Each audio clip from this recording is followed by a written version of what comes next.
అందరికీ నమస్కారం. మళ్ళీ పుస్తకాల పండుగ వచ్చేసింది. డిసెంబర్ అంటే ఈ నెల 19 నుంచి బుక్ ఫేర్ ప్రారంభం కాబోతుంది. ఈ సందర్భంగా నేను చెప్పదలుచుకుంది ఏమిటంటే, పుస్తక పఠనాన్ని మించింది ఏమీ లేదు. ఎన్ని ఆన్లైన్లో చదువుకున్నా అది హృదయంలో అతుకోదు. నేను ఇంత పెద్ద కవిని అయ్యానంటే అర్థం నేను బాల్యం నుంచి పుస్తకాలు చదవటమే దానికి కారణం. నేను దాదాపు 60 పుస్తకాలు రాశాను. ఎటు రాసి ఉంటాను? నేను ఎన్ని వేల పుస్తకాలు చదివి ఉంటాను. పుస్తకాలు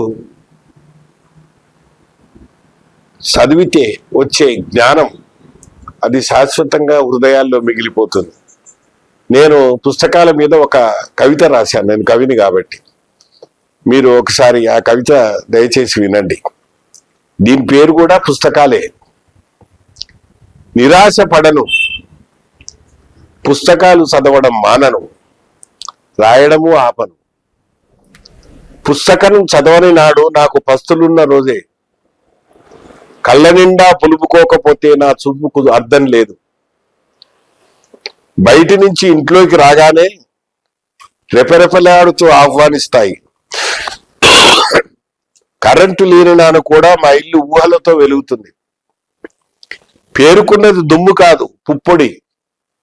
ప్రేమగా తుడుస్తాను, గోముగా ఛాతికి అద్దుకుంటాను. రాసిన నాటి కాలాన్ని ఆవాహన చేస్తాను. ఎప్పుడో పూసిన పువ్వుల్ని వాడిపోకుండా చూస్తాను. అక్షరాభ్యాసం చేయించిన ఆనాటి పంతులు గారిని స్మరిస్తాను. లిపి విన్యాసలతలకు వేలాడుతూ జ్ఞాన శిఖరాలకు ఎగబాకుతాను.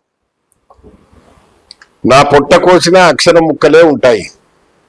అవి నా చేతులకు బలాన్నిచ్చాయి, చాకిరీని నేర్పాయి.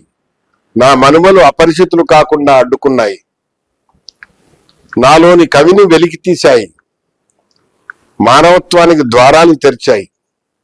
ఒక్క కథ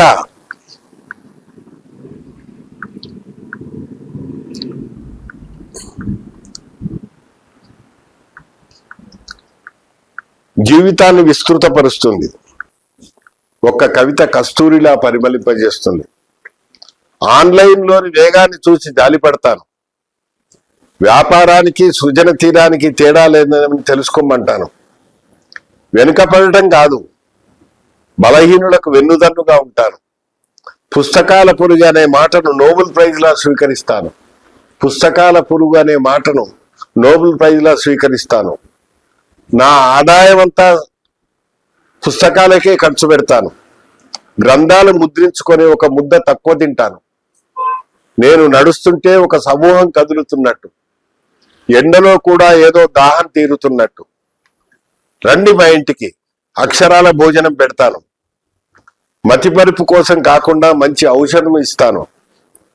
మళ్ళీ జన్మంటూ ఉంటే లైబ్రరీ పక్కనే జన్మిస్తాను. నా బతుకును పునీతం చేసిన అచ్చు యంత్రానికి నమస్కరిస్తాను. కాబట్టి సోదరులారా, పుస్తకాలు చదవటం మానకండి. పుస్తకం అనేది మన శ్రద్ధకు, మన ఓపికకు నిదర్శనంగా నిలుస్తాయి. నేను చిన్నప్పుడు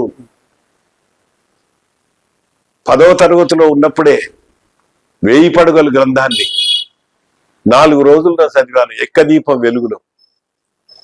నాకు ఇప్పటికీ ప్రతి సంఘటన గుర్తుంది. ఇప్పటి పిల్లలు పరుగులు చేస్తున్నారు. పరుగు మంచిదే, కానీ ఆ పరుగుకు ఒక అర్థం ఉండాలి, ఒక దశ ఉండాలి, ఒక దిశ ఉండాలి. కాబట్టి మీరు పుస్తకాలు ఈ బుక్ ఫేర్లో పాల్గొని అక్కడ దుమ్మును కాళ్ళకు అడ్డించుకోండి. ఆ పుస్తకాలను ఒకసారి ముట్టుకొని చూడండి. మీలోకి ఒక తేజప్రసారం జరుగుతుంది. మీ అందరికీ మరోసారి నమస్కరిస్తూ సెలవు తీసుకుంటున్నాను.